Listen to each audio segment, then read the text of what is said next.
Harper Lee could have chosen any character to narrate To Kill a Mockingbird, but she chose Scout to do it. Why would Lee choose Scout? Scout's just a little girl with little experience in her life. This means that she's unexposed to the racial prejudice and the injustice present in Macomb, but perhaps it is for this very reason that Lee chooses Scout to narrate. Harper Lee uses Scout to narrate To Kill a Mockingbird because of her innocent qualities, which can provide the reader with a more complete discovery of the racial and interpersonal prejudice in Macomb. A good example of Scout's innocence is when Tom Robinson was being convicted.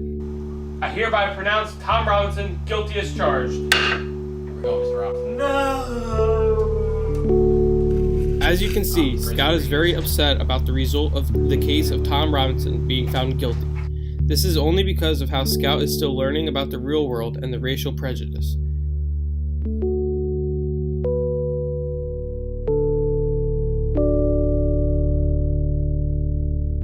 How could they accuse Tom Robinson of being guilty? I don't know, but they did.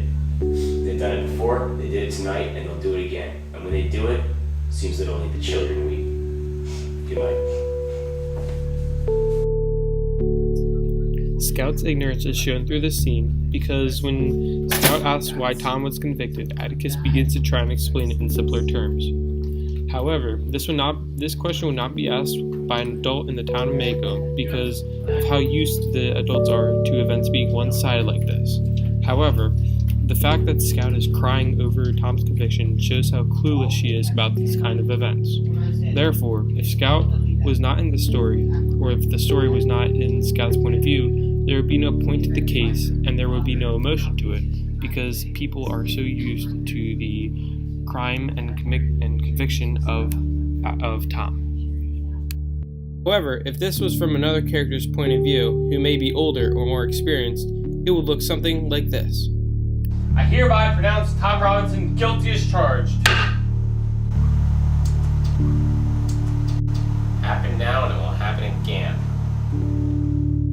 With Calpurnia as the point of view, it is clear that there is little to no emotion because she is so used to the racial prejudice found in Macomb. She does not question the decision and is not wondering why he was convicted. That's not my problem. But Grandma says, I guess it ain't your fault if Atticus is a Negro lover. Besides, what I'm here to tell you, it certainly does modify the rest of the family. What the hell do you mean, Francis? Just what I said. Grandma says it's bad enough that he lets you run wild. I mean, she. But now he's turned to out a Negro lover and will never be able to walk again the streets of Macomb again. He's ruining the family. That's what he's doing. Oh, God, chill, man, chill. Atticus, you're not a black lover, are you? I certainly am. I do my best to love everybody.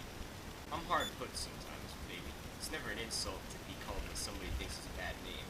It just shows how poor that person is. It doesn't hurt you. When Scout comes into contact with Francis, Francis calls out Scout by saying that she's running around with stray dogs, which is a symbol for Dill, and that she's a Negro lover.